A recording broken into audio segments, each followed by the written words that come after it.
Las 24 horas al día Mandela luchaba contra el apartheid de todas las formas posibles. Su vida entera se consumió en esa lucha.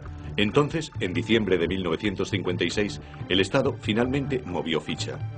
En una redada por todo el país, la policía detuvo a Mandela y a 155 activistas más y les acusó de alta traición. La detención de Mandela, además de su interminable trabajo político, fue más de lo que su esposa, Evelyn, pudo soportar. Después de 12 años de matrimonio, le abandonó. A solas, Mandela aguantó el juicio por traición y se tardarían 4 largos años antes de declararle no culpable. La vida personal de Nelson felizmente cambió durante este difícil periodo. Un día, regresando a casa del juicio, divisó a una joven en la parada del autobús cuya belleza le deslumbró. Se llamaba Winnie Madikizela. Se las arregló para concertar una cita con ella y al finalizar dicha cita decidió que se casaría con ella. En un aspecto, Winnie era, en parte, una mujer moderna, cosa que nunca fue Evelyn. Winnie fue, de alguna manera, una de las primeras mujeres modernas africanas. Era independiente, tenía su propia opinión sobre las cosas. Y él vio en ella, en lo que se convertiría más adelante, en una mujer animada, independiente y fuerte. Y eso le gustó. Quería a alguien que se sintiera a su igual. El 14 de junio de 1958, Nelson y Winnie se casaron en una pequeña iglesia de Transkei. El matrimonio le trajo a Nelson mucha alegría y su profundo amor por Winnie le fortalecería para las luchas venideras. Pero su vida estaba a punto de tomar un giro dramático. En 1960, una ciudad llamada Sharpeville mostró a Mandela la violencia que estaban dispuestos a cometer para impedir cambios. Ante una protesta, la policía disparó más de 700 veces sobre una muchedumbre de hombres, mujeres y niños negros. Mataron a 69 personas. Inmediatamente se produjeron disturbios por todo el país. El gobierno decretó el estado de emergencia y declaró ilegal al Congreso Nacional Africano. La combinación de esa masacre y la prohibición de la resistencia pacífica fue realmente la gota que colmó el vaso. Y en ese momento, el ANC, liderado por Mandela, no es que entonces fuera el dirigente de la organización, sino su pensamiento, llevó a la organización a adoptar una estrategia de guerrilla violenta. Con el Congreso Nacional Africano ilegal, Mandela se pasó a la clandestinidad. Un día era una figura pública y al siguiente había desaparecido. Cuando Mandela pasó a la clandestinidad, su figura de hombre se adornó de una imagen romántica. Se convirtió en un ídolo, en una figura gloriosa y heroica para todos los jóvenes negros sudafricanos, particularmente. En fin, a partir de entonces, quedaban todos petrificados con su nombre. Desde su escondite, formó el brazo armado del ANC, Mkhonto we Sizwe, el arpón de la nación, el cual empezó a llevar a cabo actos estratégicos de sabotaje. Para Mandela, ser un comandante secreto significaba pasar la vida escapándose, donde cada movimiento debía ser cuidadosamente planificado. Todo debía ser planeado con antelación. Dónde iba a pasar la noche, cómo iba a ir del punto A al punto B, se convirtió en un militar táctico solo en el sentido de que tenía que vivir su vida, porque tenía que planificarla, como una elaborada campaña, todos los días. En enero de 1962, le sacaron de Sudáfrica y viajó intensamente por todo el continente y a Londres, buscando ayudas y fondos para su lucha armada. Recibió entrenamiento militar en Argelia y Etiopía.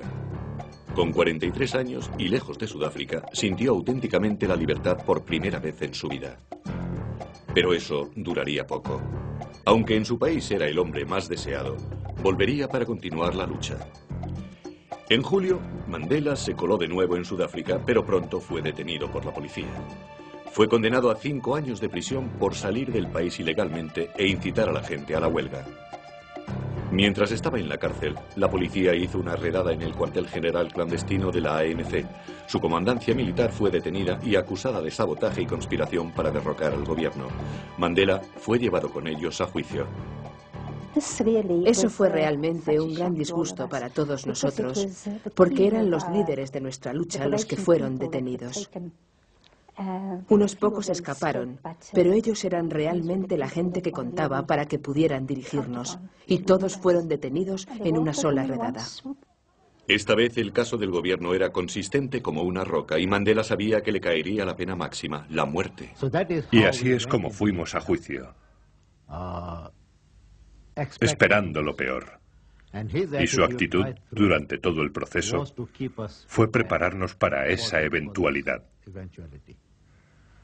Tanto que, como el juicio era muy rígido, nos volvió a persuadir de que, incluso si nos sentenciaban a muerte,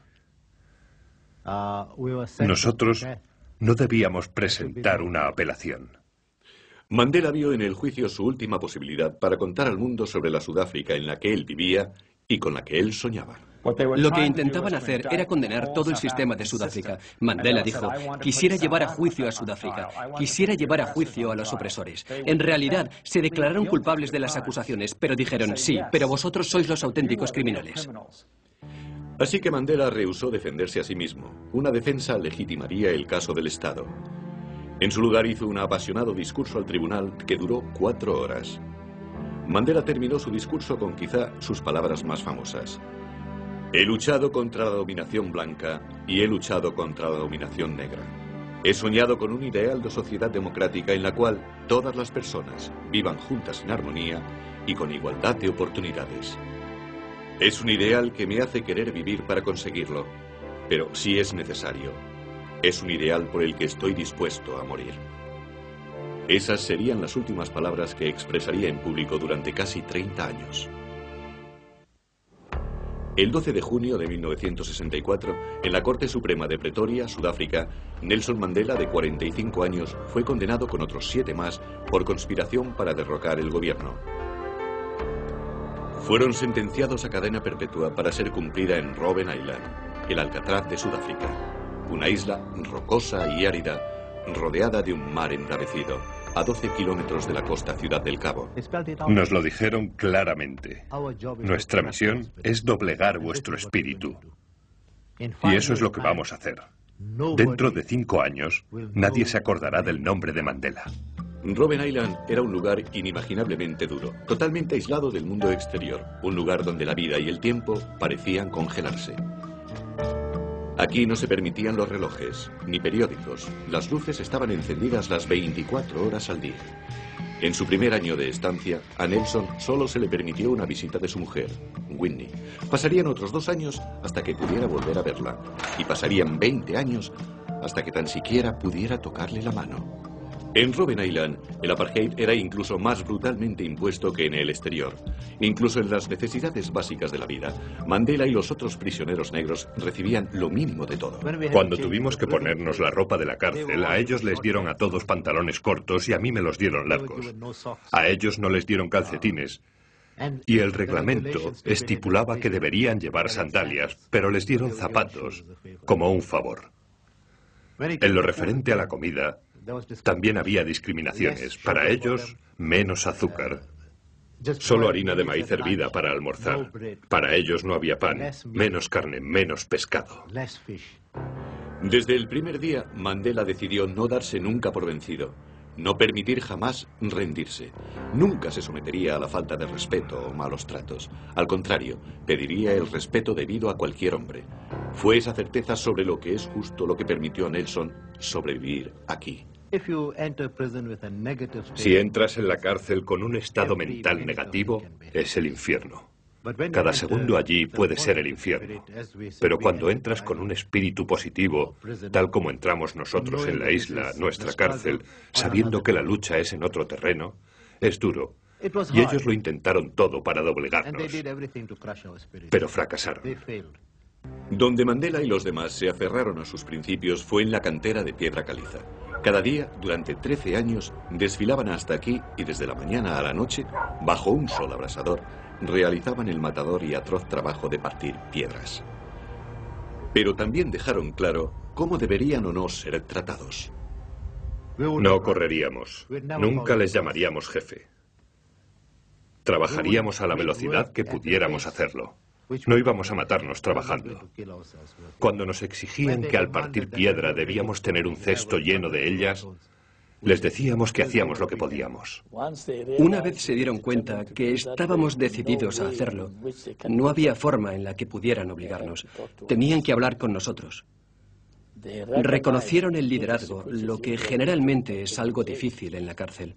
Así que reconocieron que Mandela, Nelson, era el líder. La conducta de Mandela asombraba a los guardias. Nunca les había hecho frente a un prisionero con tanta dignidad y confianza en sí mismo. Y que además de eso fuera negro, les dejaba sin habla. Pero en el transcurso de los años, la conducta de Mandela consiguió cambiar su actitud hacia él. Con Nelson Mandela llegó un momento en que se dijeron a sí mismos, no toquemos a ese hombre. Era como si fuera tabú. El respeto empezó a aumentar, pero no por un mito, sino por la conducta de Mandela. Él trataba de dar la mano a los guardias por la mañana. Les daba los buenos días, les preguntaba por sus hijos, se interesaba por sus esposas. Llegaron a temer a esa persona y llegaron a respetarla, pero también llegaron a que les gustara Nelson Mandela y al final llegaron a perdonarle. Nunca se vino abajo, no. Puede que se deprimiera, y el hecho de que estuviera lejos de su familia, de sus hijos y de no haberlos visto crecer debió ser muy triste para él. La pena de estar separado de su familia se hizo casi insoportable cuando su hijo mayor, Thembi, murió en un accidente de tráfico en 1969. A Nelson no se le permitió asistir al funeral. Más tarde dijo que la muerte de Thembi había dejado un vacío en su corazón que nunca podría ser ocupado. En el exterior, Winnie Mandela seguía abanderando la lucha contra el apartheid y fue perseguida por ello. Esto fue motivo de gran angustia para él. A sus hijos tuvieron que mandarles lejos a la escuela. No tenían dinero. Winnie fue perseguida y tuvo que vivir alejada de sus hijos. Eso realmente le torturó. Nelson y Winnie llevaban casados 6 años cuando le mandaron a Robben Island.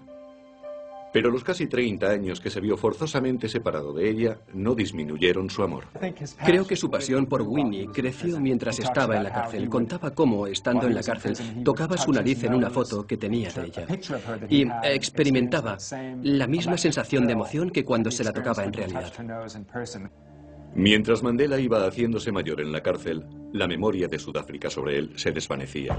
Y entonces, en 1976, todo cambió, cuando un grupo de estudiantes negros fueron tiroteados y muertos por las fuerzas de seguridad en la ciudad negra de Soweto. De repente, el mundo entero abrió los ojos y las presiones al gobierno desde el interior y exterior del país crecieron rápidamente. A mediados de los 80 el impulso para el cambio era imparable y entonces Nelson Mandela se convirtió en el símbolo de ese cambio y el grito por su liberación fue como una peregrinación por todo el mundo para todos los que se oponían al apartheid.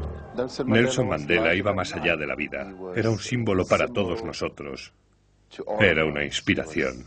Nos manifestábamos por él, con su nombre. Queríamos ser como él. Queríamos darlo todo por esta lucha. El país era ahora un tumulto, su economía casi colapsada. Sudáfrica se convirtió en una nación paria para el resto del mundo. El gobierno sabía que tendría que tratar con Mandela más tarde o más temprano. Su peor temor era que muriera en la cárcel, haciendo de él un mártir de la causa. En 1985 se tomó un paso decisivo. Se liberaría a Nelson Mandela si él renunciaba a la violencia, pero él rechazó la oferta categóricamente. My father says, I cannot and will not give any undertaking at a time when I and you, the people, are not free. Pero Mandela también vio claramente lo mucho que el gobierno lo necesitaba. Mandela vio el ambiente del cambio. Vio el odio sobre el cual se sustentó el apartheid por todo el resto del mundo. Vio que cambiaba la situación y que cambiaba a su favor. También vio que el gobierno abría algo a la mano. El gobierno buscaba una vía para salir de ese lío. En 1985 Mandela entabló reuniones secretas con el gobierno que durarían 5 años. Reuniones que sentarían las bases para el inevitable final de toda la supremacía blanca. Muy despacio el gobierno empezó a preparar a Mandela para su eventual libertad.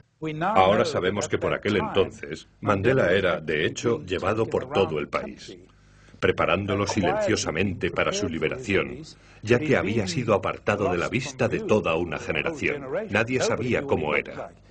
Apareció en playas, entró en tiendas, pero nadie le reconoció.